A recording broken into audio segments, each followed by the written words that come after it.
There is no specific definition for long COVID, but anybody who has the SARS-2 virus, which is the COVID-19 disease, if their symptoms persist beyond the 3 months or the 12 weeks, they call it as a long COVID. And there are multiple symptoms which fall into this category of long COVID. The most common symptom of long COVID is fatigue, and the fatigue persists past the 3 months, and it interferes with daily activities of living.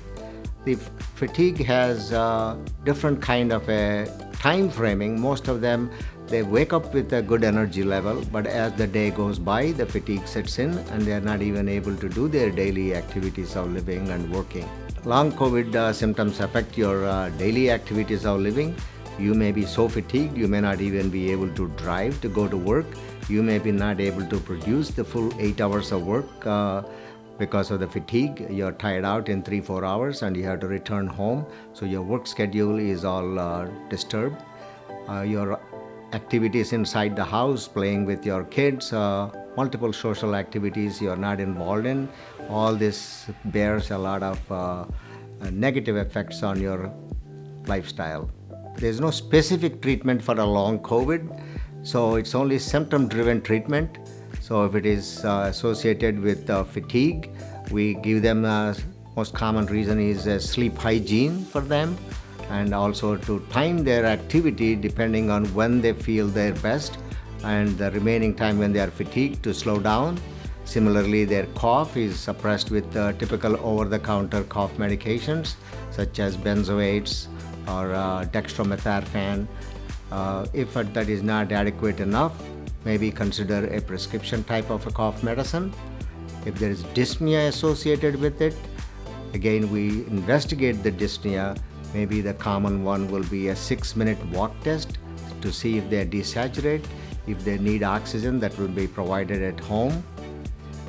If there is association with sleep difficulties, sometimes we try to manage the sleep with the antidepressant, and we try to avoid benzodiazepines and narcotics mostly.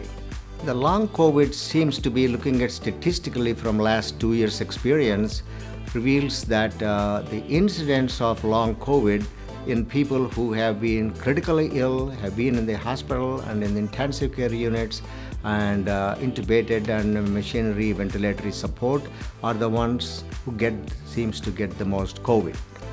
Also, there is definitely a connection between whether they were vaccinated or non-vaccinated. Non-vaccinated COVID patients who were critically ill and in the hospital, the incidence is almost 42% of the patients will get COVID.